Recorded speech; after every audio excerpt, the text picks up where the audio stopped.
औज़ुबिल्लाहिमिनश्शैतानिर्रजीम बिस्मिल्लाहिर्रहमानिर्रहीम। अस्सलाम वालेकुम वीवर्स, कैसे हैं आप सब? आई होप सब ठीक होंगे, खैर खैरियत से होंगे। तो viewers, recently I have done my BS chemistry from university of Sargodha. So people, I am here to make your difficult lecture easier. तो आपने जो मेरी वीडियो है इसे लाजमी पूरा देखना है। मुझे पूरी उम्मीद है कि आपको मेरी जो ये लेक्चर है, मेरी वीडियो है, वो फुल समझ आएगी। तो थैंक यू, टाइम वेस्ट नहीं करते, चलते हैं लेक्चर की तरफ। आज जो हमने टॉपिक पढ़ना है वो है FSC पार्ट 1 की केमिस्ट्री से चैप्टर नंबर 1 है बेसिक कॉन्सेप्ट। उसका टॉपिक है मोल। ठीक है, आज हमने मोल को डिस्कस करना है। तो जब भी हम किसी टॉपिक के बारे में, किसी चीज़ के बारे में पढ़ते हैं, हम उसको देखते हैं कि उसकी रिसर्च किसने की थी, उसकी डिस्कवरी किसने की थी। तो जो मोल का कॉन्सेप्ट था वो सबसे पहले किस साइंटिस्ट ने दिया था? अमीडो एवोगैड्रो। ये आपने 10th में भी पढ़ा होगा, 9th 10th में भी, मतलब आप पढ़ के आए होंगे। तो किसने दिया था मोल का कॉन्सेप्ट? अमीडो एवोगैड्रो। ये साइंटिस्ट थे जो मोल का कॉन्सेप्ट लाए थे। अब मोल है क्या बेसिकली? अब देखें, आप अपनी डेली लाइफ की एग्जांपल ले लें। आपने एग्स बाय करने हैं, आप जाते हैं शॉपकीपर के पास, आपने अंडे खरीदने हैं। ठीक है, आप उसे क्या कहते हैं कि हमें 1 दर्जन अंडे दे दो। वो फिर आपको 1 दर्जन अंडे दे देता है। इसी तरह जो मतलब मोल है वो भी केमिस्ट्री का एक यूनिट है। जैसे आपने अपनी डेली लाइफ में अंडे खरीदने के लिए दर्जन एक यूनिट के तौर पे यूज़ किया था, सेम इसी तरह जो मोल है वो केमिस्ट के लिए, केमिस्ट्री के लिए एक यूनिट है, एक क्वांटिटी है, एक अमाउंट है। तो क्या है मोल? एक यूनिट है, यूनिट फॉर केमिस्ट्री का एक यूनिट है। अब जैसे देखें, मैंने आपको एग्जांपल दी थी कि आप जाते हैं एग बाय करने, तो आप उसे क्या कहते हैं कि हमें 1 दर्जन अंडे दे दो। 1 दर्जन मतलब 1 डजन। 1 डजन एग, डजन होता है अदर्जन, 1 डजन एग दे दो। तो वो आपको क्या देता है? 12 एग्स दे देता है। 12 एग्स दे देता है। तो क्या मतलब है? 1 दर्जन में कितने पीसेस होते हैं? 12। इस तरह अगर आप बनानास ले लें, कोई फ्रूट ले लें, तो आप उसे कहते हैं 1 दर्जन अंडे, मतलब सॉरी 1 दर्जन फ्रूट्स दे दें, वो आपको कितने पीस देता है? 12 पीस देता है। सेम इसी तरह जब मोल भी तो किसी क्वांटिटी के इक्वल होगा ना, तो 1 mole is equal to 6.02 multiply by 10⁻⁻23 particles. 1 mole कितने के इक्वल होता है? 6.02 मल्टीप्लाई बाय 10⁻⁻23 पार्टिकल्स। अब जो यही पार्टिकल्स हैं, यही जो हमारा पूरा मैस है, ये जो हमारी क्वांटिटी है, इसे हम क्या कहेंगे? Avogadro number. ये इंशाल्लाह हम नेक्स्ट टॉपिक में पढ़ेंगे एवोगैड्रो नंबर क्या होता है। फिलहाल अब बस इतना समझ लें कि इसी को हम क्या कहेंगे? Avogadro number. अब ये समझ आ गई 1 मोल कितने के इक्वल होता है? 6.02 मल्टीप्लाई बाय 10⁻⁻23 पार्टिकल्स।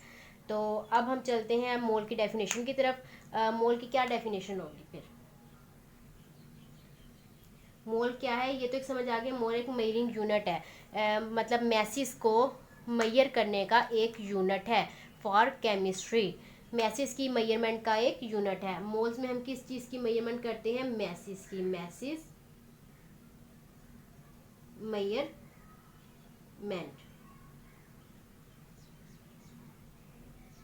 ये याद रखना है। अब डेफिनेशन की तरफ चलते हैं इसी चीज़ को लेके, मैसिस मेजरमेंट को। एटॉमिक मैसिस, एटॉमिक मैसिस क्या होते हैं? Number of proton plus neutron. Atomic masses of, यहाँ पे हम अपनी स्पेस पूरी वो कर लेते हैं ताकि आपकी मिक्सिंग ना हो। Atomic masses of elements. Atomic message क्या होते हैं? Number of proton plus neutron. आगे मोलर मैसेज या मॉलिक्यूलर मैसेज, कौन से हैं? मोलर मैसेज या molecular message of molecules.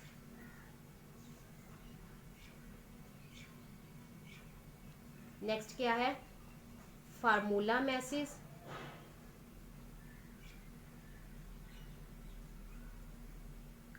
Of ionic compounds.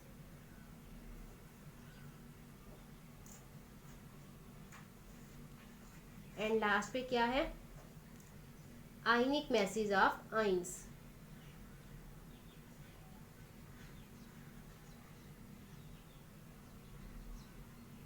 इन सब मैसेज को जब ग्राम में एक्सप्रेस किया जाता है उसे क्या कहते हैं? मोल।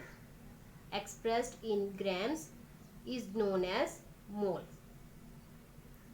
इसे हम क्या कहेंगे, मोल। अब यहाँ पे हमने 4 चीज़ों की बात की है, एलिमेंट्स की, मॉलिक्यूल्स की, आयनिक कंपाउंड्स की एंड आइंस की। ये आपने याद रखना है। एलिमेंट्स का हमने क्या लिया है, एटॉमिक मास। एटॉमिक मास क्या होता है, number of proton plus number of neutron.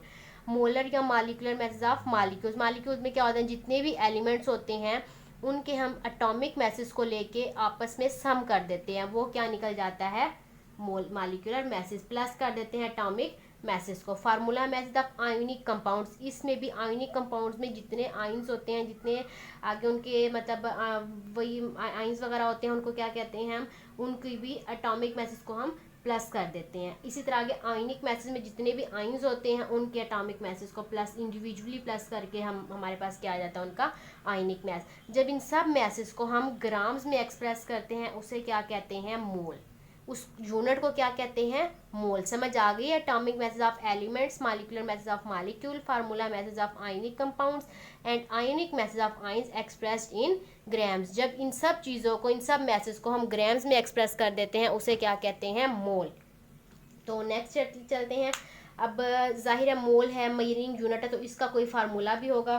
तो क्या इसका फार्मूला है, number of moles is equal to, mole ही पढ़ रहे हैं ना हम, तो number of moles is equal to given mass. ये आपको मैस गिवन होगा, किसमें, किस यूनिट में गिवन होगा, ग्राम्स में, क्योंकि हम यहाँ पे बात ही ग्राम्स की कर रहे हैं। इन ग्राम्स, ये जी मैंने ग्राम के लिए लिखा है, आपने लेकिन पूरा लिखना है, डिवाइडेड बाय मोलर मैस। अब क्या, अगर हमें नंबर ऑफ मोल्स फाइंड करने होंगे, हम क्या कहेंगे, न्यूमेरिकल में हमें गिवन मैस होगा, मोलर मैस अगर गिवन होगा तो सही है, अगर नहीं है तो फिर आपने मोलर मैस निकाल लेना है। मेरी एक वीडियो मोलर मैस पे, लास्ट वीडियो आप वो देख लीजिएगा, मोलर मैस निकालना आपको आ जाएगा। ठीक है, तो मोलर मैस निकाल लेना है और फिर उसको आपस में इनको डिवाइड करके हमने नंबर ऑफ मोल्स काउंट कर लेने हैं। अब जो हमने ऊपर 4 चीज़ें पढ़ी थी, अब बारी बारी हम इन 4 चीज़ों को पढ़ते हैं। सबसे पहले हमने क्या पढ़ा था, एटॉमिक मैसेज ऑफ एलिमेंट्स। ठीक है, एटॉमिक मैसेज ऑफ एलिमेंट्स, इसको हम क्या नाम देंगे, ग्राम एटम। क्या देंगे, ग्राम एटम। ये देखिए एटॉमिक से एटम, ग्राम एटम। किसके लिए हम पढ़ रहे हैं इसको, किसके लिए स्टडी कर रहे हैं, एलिमेंट्स के लिए। बारी बारी हम मॉलिक्यूल के लिए भी स्टडी करेंगे, आयनिक कंपाउंड्स के लिए भी, आइंस के लिए भी। सबसे पहले हम एलिमेंट्स की स्टडी करते हैं। अब सेम वही ऊपर वाली पूरी डेफिनेशन है। क्या हमने पढ़ा था, atomic masses of elements expressed in grams, वही चीज सारी, atomic masses of elements expressed in grams is known as, क्या कहेंगे इसे अब हम, 1 ग्राम एटम। डेफिनेशन से ऊपर देखिए, 1 ग्राम एटम, 1 ग्राम मोल, और simply mole of that element. ठीक है, आ गई यहाँ तक समझ। वही चीज़ है एटॉमिक मैसेज, जब हम किसी भी एलिमेंट के एटॉमिक मैस को ग्राम में एक्सप्रेस कर देंगे उसे क्या कहेंगे, ग्राम एटम, ग्राम मोल कहेंगे, या 1 मोल ऑफ दैट सब्सटेंस। अब हम किसे कैसे फाइंड करेंगे नंबर ऑफ मोल, क्या फार्मूला होगा इसका, नंबर ऑफ मोल्स फाइंड कह लें इसे, इसे हम क्या कह देंगे, नंबर ऑफ ग्राम एटम कह लें,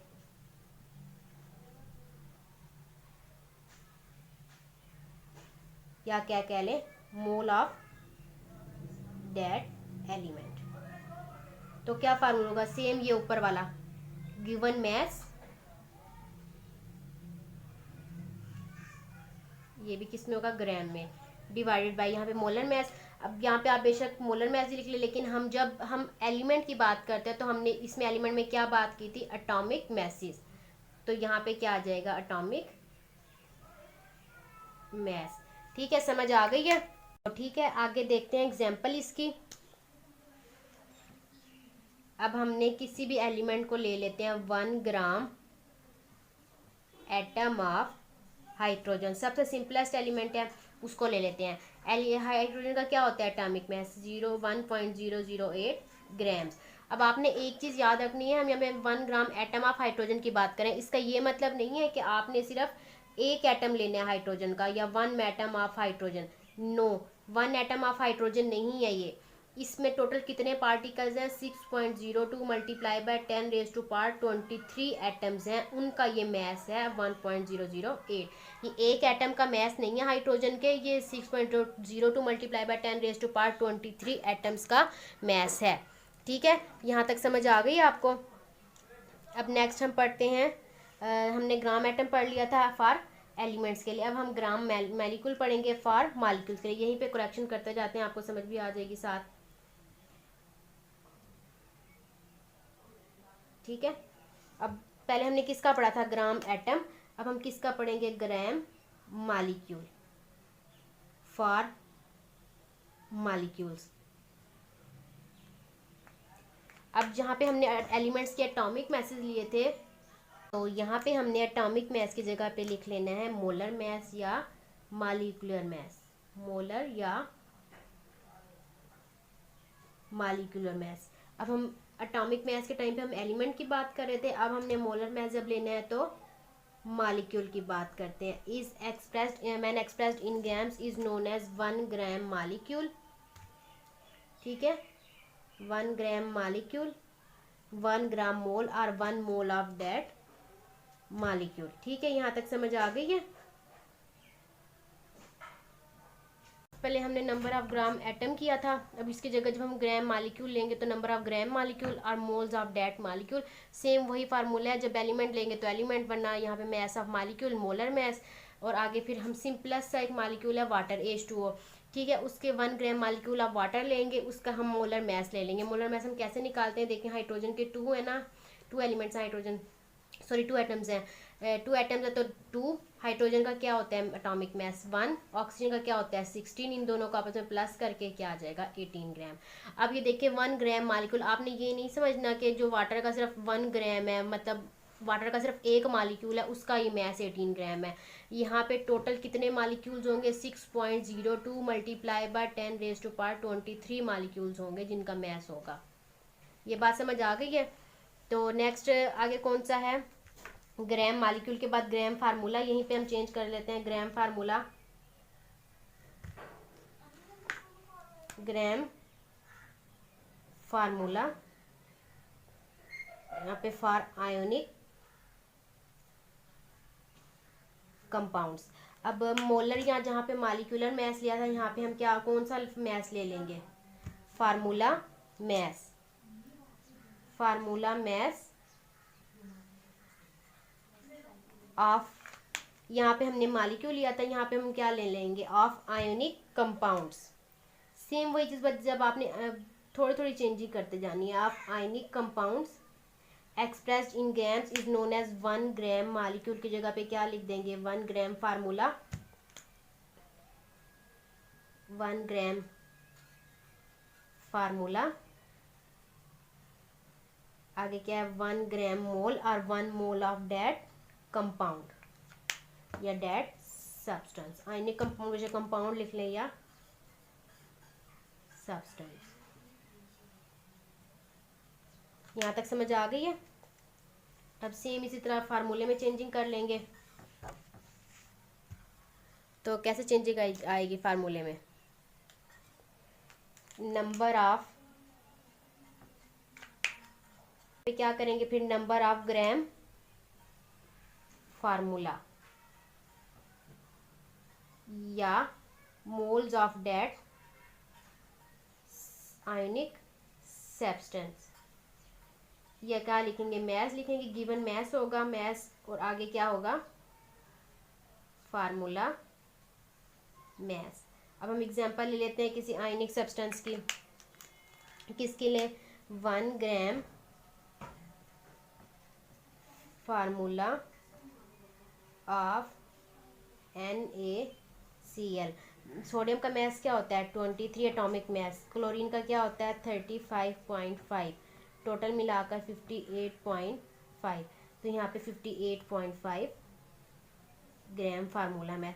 अब सेम यही इसी तरह 1 ग्राम फार्मूला ऑफ NaCl का ये मतलब नहीं है कि NaCl का सिर्फ एक क्रिस्टल है। यहाँ पे 6.02 मल्टीप्लाई बाय 10⁻23 फार्मूला यूनिट्स होने हैं। ठीक है, इस बात की समझ आई है। तो अब हम चौथे पे जब जैसे ही जाते हैं, ग्राम आयन, ये देखें आयनिक मैस की बात करते हैं आप आयन्स की, तो सेम वही है। Ionic mass of ions expressed in gram is known as 1 gram ion, 1 gram mole, 1 gram of that ion. अब सुन लें, जब हमने एलिमेंट की बात की थी यहाँ पे एटॉमिक मैस लिखा था, मालिक्यूल की बात की थी यहाँ पे हमने मालिक्यूलर या मोलर मैस लिखा था, जब हमने आयनिक कंपाउंड्स की बात की थी यहाँ पे फार्मूला मैस लिखा था। और इसी तरह जब हम आयन्स की बात करें यहाँ पे आयनिक मैस, इन सब को जब ग्राम्स में एक्सप्रेस किया तो सिंपली क्या कहते हैं, मोल। वही फार्मूला है, number of grams ion calculate करने तो मैस इन ग्राम ले लेंगे। और आयनिक मैस, अब एग्जाम्पल ले लेते हैं, 1 gram ion of hydroxide ion, OH minus hydroxide ion होता है, इसका कैसे कैलकुलेट करेंगे। ऑक्सीजन का क्या एटॉमिक नंबर है, सॉरी मैस नंबर है 16, प्लस हाइड्रोक्साइड आयन का क्या है 1, क्या हो जाएगा 17। ठीक है, यहाँ पे क्या हो जाएगा 17 ग्राम। अब सेम इसी तरह 1 ग्राम का मतलब ये नहीं है कि आपने सिर्फ हाइड्रोक्साइड आयन का एक कोई मतलब मालिक्यूल, सॉरी एक आयन ले लेना है। इसका मतलब है इसमें 6.02 मल्टीप्लाई बाय 10⁻23 आयन्स होंगे। ठीक है, तो यहाँ तक समझ आ गई है। जो इसके न्यूमेरिकल्स हैं इंशाल्लाह वो नेक्स्ट वीडियो में करेंगे। तो आई होप आपको वीडियो समझ आ गई होगी। वीडियो समझ आई तो वीडियो को लाइक कीजिएगा, कमेंट कीजिएगा, शेयर कीजिएगा। मेरा चैनल अगर अभी तक सब्सक्राइब नहीं किया तो चैनल ज़रूर सब्सक्राइब कर लें। थैंक यू सो मच, फ़ी अमानिल्लाह, अल्लाह हाफिज़।